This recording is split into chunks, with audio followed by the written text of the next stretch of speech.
What's happening, people? It's your girl Mina. Welcome back to my channel. And today I'm actually joined by my first ever guest here on my channel. Some of you guys What? might know him from one of the biggest podcasts, of course, in football in SDS. Guys, make sure you give a warm welcome. Arsenal fan, but still give a warm welcome to the one and only Starplayer. Stars, how are you doing today? Hello. I'm doing great.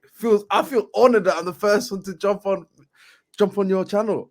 You know what it is? I just haven't got around to extending invites, but it's gonna happen. Don't worry. He's the first guest, but not the last. And of course, I had to get him on because big Arsenal fan, and you know what it is, a big fixture this weekend, Manchester United versus Arsenal at the Emirates. I'm actually going to start and throw it to Starplayer because I want to hear how he thinks Arsenal has kicked off the season, because I've seen quite a few people saying that Arsenal don't look like the Arsenal that they were last season at the beginning of the season. Some people are not confident. I can't lie, they look good to me.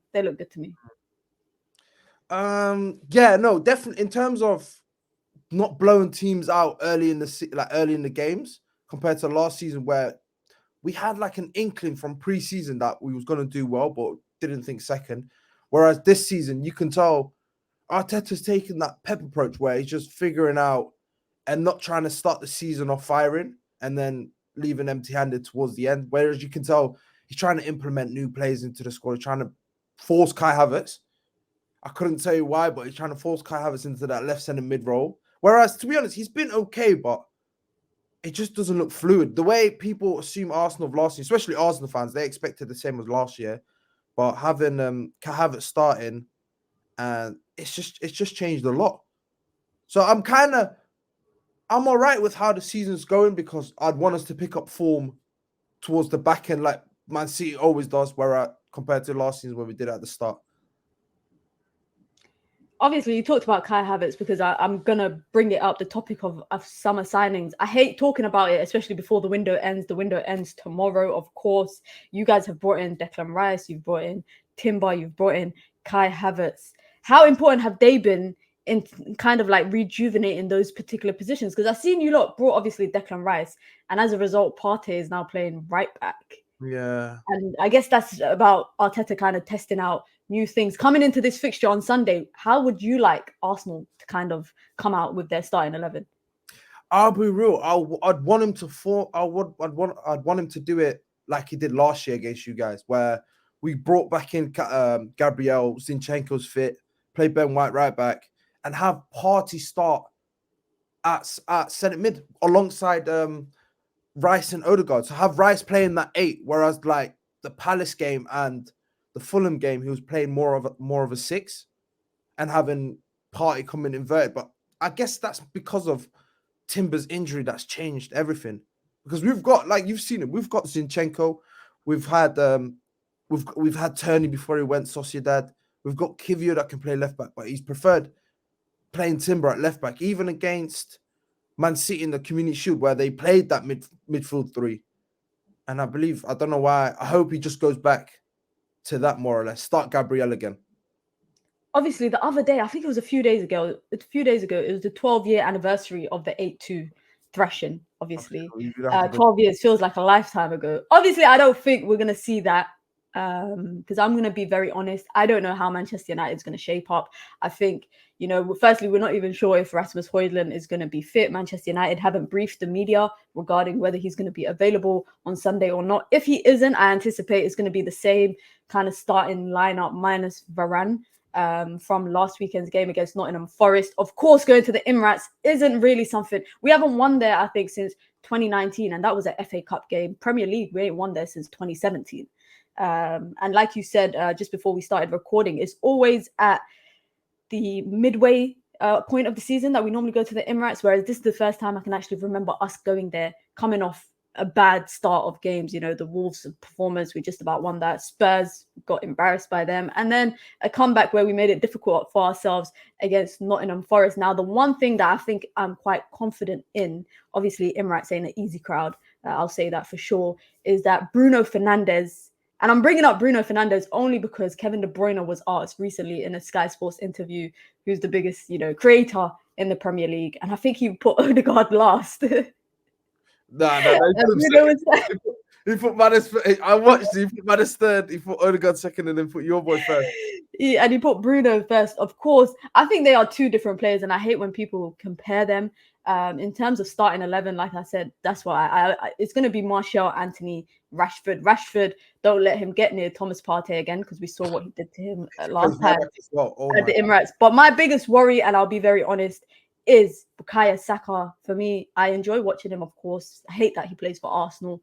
But because we don't even have really a left back, Luke Shaw's out injured. It's probably going to be Diogo Dalot. Right now, we're about to sign Reguilon from Spurs. Makes no sense on a loan deal, but it kind of is what it is. What do you think is going to come out of that game? Honest predictions, like biased aside. Actually, no, be as biased as you want. Be as biased as you want. No, with me supporting Arsenal, obviously, there's times where I'm a bit deluded, and from previous seasons, I've been deluded and thinking, yeah, you know what? Look what man. I remember that them years when you had that. I forgot his name. The like Marcus Rashford's debut at Old Trafford against us. You had that kid that played that Uruguayan kid that played right back. I think I forgot his name. But this season, I'm not gonna lie to you. I don't think we're going to be as good as a lot of people think we're going to be. I genuinely think we'll concede. We always concede at the Emirates. Like, it doesn't matter who we play against. But the scoreline, I think it'll be like 3-1, I want to say. I feel like you said, we are the better side. We are a better side than you guys. I feel like with Man United, just because you guys have no idea of how you're going to play, who's going to play, and how you're going to be. Because like you said, every Man United fan I've spoken to, they've all said, we're going to lose at the Emirates, but you don't know by how much. But I think the scoreline will be like fair. I would say like a 3-1, I would say. I think Erik ten Hag is a good... You said fair, and then you said 3-1.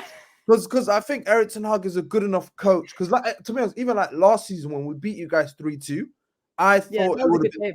I would have thought it would have been 3-1, but obviously Lisandro Martinez scored and we had to nick it at the end. Whereas this season, it's like, I don't know, like with Man United, they don't ooze me with confidence. Like, I mean, let me ask you a question, yeah? I was having this debate with a friend, and a lot of Man United fans used the excuse of, we had the similar start last season. Whereas I was telling them, I feel like it's different because last season you didn't have Casemiro until like a month in. Whereas this season, Erik ten Hag has had his players, has had a full preseason to do what he wanted to do, get his squad in. Like you said, you had Anthony that's on another year. Whereas besides the striker, I want to say you guys just not looked convincing at all, whether like the first 3 games. I don't even know if it's looking convincing. I think the players are out of sync. Like there's no synchronization in the starting 11. In preseason, that starting 11 that came out for the Wolves game, they didn't play together at any point during preseason. I feel like because of also we had 9 games in preseason, players are now dropping like flies as a result of that. And it's worrying because it makes me think even for like next season, people are going to be going to the Euros and then have a short break coming back for preseason. I hope we ain't having 8-9 games again for preseason, because a lot of the players now that are dropping like flies are players that took part in our America preseason. Mason Mount, Luke Shaw, Rafael Varane, etc. I would say that we don't look convincing. One thing I will say that is quite consistent with this team is we take time to grow into games. Like last season, it was the same issue we had. And I don't like that. I say it all the time. I want to see a game where we dominate for 65, 70 minutes. Because if you're the better team, you would dominate for predominantly most of the game. But there's so many times, even the Spurs game, we were creating chances, and especially in like the first 35 minutes. Nottingham Forest game, it's only when we went 2-0 down that we kind of woke up. And then the Wolves game, we were sitting on our asses pretty much most of the game. So for me, the biggest issue is that the players are out of sync, and I feel like some people just don't know what their role is. They don't know what their role is. Look at, for example, Mason Mount, still a signing that I really question because he literally plays in the same role as Bruno Fernandes. He just runs a lot more than Bruno does. So I don't know why we went and spent 60 million on him. Could have got a centre back, could have got a midfielder. Now we're trying to pay, I think it was like 2 million euros loan deal for Amrabat. That's a joke. That's a joke. Would you be happy with the Amrabat signing?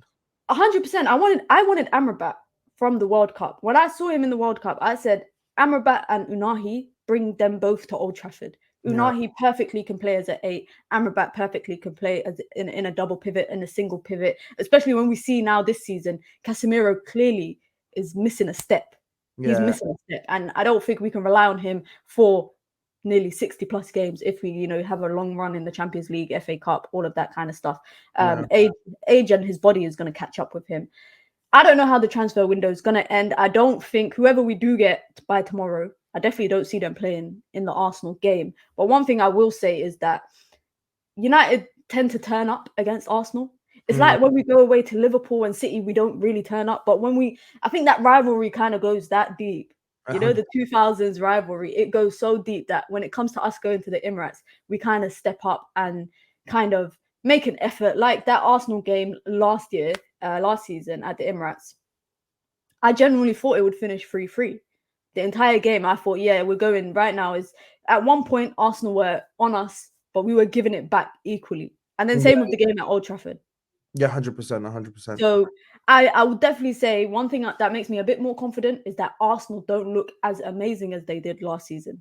And it's crazy because you've got 200 million plus of reinforcements in that team, 100 million in Declan Rice. I'm really impressed with Declan Rice. I'm not going to lie. He's very amazing. Maybe I didn't watch West Ham enough last season, I think. But when I watched Arsenal this season, I'm like, yeah, he's a difference maker. And I think the game will be won in the midfield. And the biggest issue is that we don't have a midfield. Like, that's our biggest problem. Mason Mount out injured now, I think, for 4 weeks. Casemiro, I can see it's either going to be Eriksen or McTominay playing as a partner to Casemiro, because we have to play two midfielders. Because if we give Declan Rice, I think, even a few extra seconds on the ball, or we give him a few extra inches on the ball, he will absolutely just like pull string. So I'm saying for that sole purpose, and obviously Rashford likes a goal against Arsenal. Anthony scored his debut goal. If Rasmus Højlund does come on, maybe he might get a debut goal. But I'm saying I think it's going to be a draw. It's going to be 1-1 or 2-2. I genuinely think that. I think it will be a draw. I don't think, and if Arsenal do win, or if United do win, is either team's going to nick it. Your reaction killed me when I said it's going to be a draw. No, it threw me off because, like you said, you've had so many injuries, and it's not like for me. Obviously, you guys are a very good counter-attacking team, but I don't think Rashford's opened his account yet this season. No. Anthony, like, if you can't beat Zinchenko, then there's no point like being a right wing, because Ola Aina had him in his pocket last week. And I feel like with Anthony, he was a passenger even against us last season. Whereas I feel like with us, yeah, is, as you said, like, sadly, you've had a lot more injuries than us. Like, Timber's the only one that's upsetting. Whereas, like you said, Jesus is back now. He didn't play last time when we played against you guys at the Emirates. We've got Eddie that's doing well. And for me, you know where it is? It's like you said with midfield, but also the physicality. I don't think you're not like the old Manchester United. Even the early Ollie days where you had the Pogbas and them lots, where the Cavani's and all that, where physical, like, you guys were just stronger than a lot of teams, more athletic than a lot of teams. Whereas, like you said, now it's like you're a bit more timid. If that, I'm not timid might not be the word, but like you said, you're easy to play through. And especially, I agree. We lack physicality. That's the biggest issue that we have. That's the Anthony, just in our forward line alone, Mason Mount, Bruno, Rashford, we lack physicality. And then even in our backline, when it's Luke Shaw and Martinez, I would say that's, in terms of strength and physicality, we're kind of weak on the left-hand side. And now we're missing Rafael Varane. We're going to miss the height. Lindelof makes up a little bit for it. But I get it, because Wolves game, we were literally played out of the park for physicality. That was the biggest. Lemina was literally bulldozing through everybody in our midfield so comfortably. Thomas Partey, I don't know what he's going to do. That's what I'm thinking. Especially, he's going to be like a track. He's going to be like a truck just driving through. Yeah, 100%. Especially with you guys as well. What's confusing of watching you guys this season, especially, it's like you said, it's the personnel and the players. They don't know to an extent what role to do. Like you said, Bruno will set the press, but no one will follow suit. So he's just now running out of position where, like you said, against Arteta and Arsenal, even like you said, other teams like Wolves, Forest, whatever it is, a couple passes, like you said, Basuma was having fun against you guys. Like, all it takes is someone just to skip past someone, and then the game's fully open. And with having Partey, Rice, and Odegaard, hopefully, if that's the midfield three starts off with, I feel like would dominate you guys. And I feel like Martinelli will however you said what you call it, Anthony to score Rashford, I think Martinelli will get a goal this weekend. I think if someone scores for Arsenal, I think it'll be Saka. I think one thing I've accepted is on that right-hand side, he might have a bit of a field day, especially depending on who he comes up against, probably be Diogo Dalot. But before we get into the predictions of the game, how do you see Arsenal's season? Who do you think is going to have the better season, Arsenal or United? Because that was a hot topic last season, at the end of the season when you lot choked the league. So, or when you guys didn't pick many points up from February onwards. I remember that because you were like, I remember that meme or whatever. It was like 52, 49. We were fighting for our lives. We were fighting for our lives. I remember that. I generally believe would have the better season than you guys. One, I'm not gonna lie to you, I don't really believe in your manager. Okay. I think he's a good manager, but I personally believe that Oli at United was better than Ten Hag. As mad as it sounds, I just feel like Oli knew the hindrance and like the squad's ability, and he's like fulfilled it in terms of like finishing second, and even the way getting the best out of players such as Bruno, Rashford, and all that stuff. Whereas with Erik ten Hag, it's like you'll never have a display. Me personally, you won't have a display of 90 minutes of pure dominance, even though a lot of teams don't really do that. But it's like you said, where you'd have to go 2-0 down. If it's at Old Trafford, the crowd start booing and you're like, okay, cool. The team has to get up and actually do something. And with Erik ten Hag as well, you know what's annoyed me about him? More time, a lot of people speak about Man United's recruitment and not getting business done early, or Erik ten Hag not necessarily not having pull, but not being able to attract the players of Man United caliber, if I'm going to be honest. And that, like you said, it has a massive impact. As you said, where I'm comfortable having Luke Shaw and Lisandro Martinez play in the next 2-3 years, if that makes sense, under Erik ten Hag, because they look like they know how to play Erik ten Hag football with ease. And then, like you said, when you look completely on the other side, you've got Varane and you've got Wan-Bissaka, where they're solid players, great defenders. But if he's trying to replicate the Ajax team, I don't know why he's loving the Ajax team too much. I feel like it's not going to work. And then having Casemiro as well, I'm not going to lie to you, I'm not really a big fan of Casemiro. I think he's world class, but he's on like you said, he's on the back end of his career where he's just collecting the check. And I feel like he was not a Erik ten Hag signing. I think he was just a stopgap signing that turned out to have a very good season last year. With the Casemiro thing, I don't think he's a stopgap signing. Don't think he's here to collect his check, because I can't lie. Some of the performances if that was me, I would not be putting in them kind of performances last season.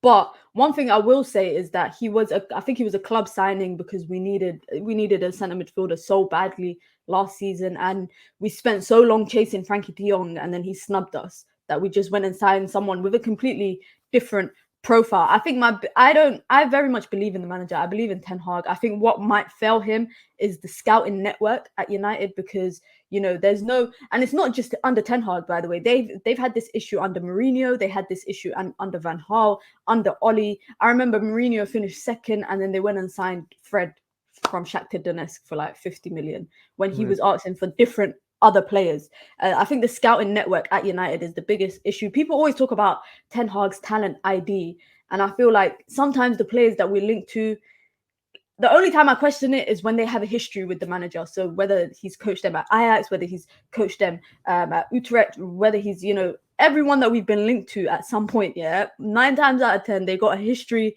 with the manager. And that annoys me sometimes. And one thing I will say is that I don't think he's trying to replicate Ajax football, because Ajax football is kind of, I wouldn't say it's limited to the Dutch league, but it's kind of evolved as well across other leagues. You see it with the Cruyff system under Pep, etc., other managers. We've seen how it kind of works out, and even how Pep adapted his system to Manchester City and the Premier League. But one thing I will say is that when it comes to Manchester United, there's a way that United play. And I feel like that identity needs to reflect in the team as well as the manager's identity, which is why, like with Van Gaal, a lot of people hated it, because we're playing low block, we're playing 5 in the back. That's not Manchester United football. You know, Jose Mourinho, some fans hated it because we were just literally sitting back, defending. Even the furthest player was our forward, who was still in our half majority of the time. I think there's a way for Manchester United to play, and if Ten Hag can integrate that into his way of his system and his style of play, and of course get the players that he needs. Because looking at United starting lineup against Forest last weekend, 50% of those players were his signings. Yeah. Lisandro Martinez, Andre Onana, Casemiro, Eriksen, Anthony. These are players that he's brought in, you know. And then Rasmus Højlund is going to come in as well. Mason Mount. That's at that point, it's like 7-8 players of the starting 11 is his signing. So we should be able to see his identity reflect in that team. Or it might just be a question of wrong players. Like, these players cannot adapt to the manager's style. Like, for me, Mason Mount, I still question that signing. Same way I question Arsenal for buying Kai Havertz. 100%. Chelsea have something over every top club because they seem to easily offload their players onto everybody else. And that's two signings, obviously, questionable for me. But gonna wrap it up. Predictions for Sunday. You can even be a bit brave and even say who you think's gonna score. But I'm gonna start, and like I said, I think it'll be a draw. It'll be 1-1 or 2-2, or if anybody nicks it, it will be like it's gonna be a very tight game. I think it'll be end to end, and the battle of the game will be in the midfield. I think whoever dominates the midfield is gonna win.